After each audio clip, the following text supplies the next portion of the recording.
Chief justice समेत supreme court के 8 जजनि ख़िलाफ़ सुप्रीम जुडिशियल काउंसिल में रेफरेंस दाख़िल कयो वियो आहे।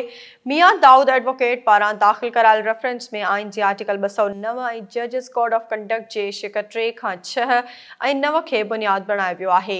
रेफरेंस में chief justice Umar Ata Bandial, justice Ijaz ul Hassan, justice Munib Akhtar, justice Mazahar Naqvi, justice Muhammad Ali Mazhar, justice Ayesha A Malik, justice Hasan Azhar Rizvi, justice Shahid Waheed जा नाला शामिल आहिनि।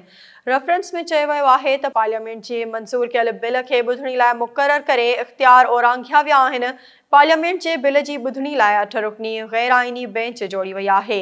रेफरेंस में वधीक चयो वियो आहे त supreme court practice and procedure bill ख़िलाफ़ अबोरी हुकुम आइन जे ख़िलाफ़ वर्ज़ी आहे। जजिस ख़िलाफ़ रेफरेंस जी कापी जस्टिस कासी फाइज़ ईसा, जस्टिस तारिक मसूद, जस्टिस मंसूर अली शाह खे पिणु उमाणी वई आहे, जॾहिं त सिंध हाई कोर्ट ऐं लाहौर हाई कोर्ट जे चीफ जस्टिस खे बि उमाणी वई।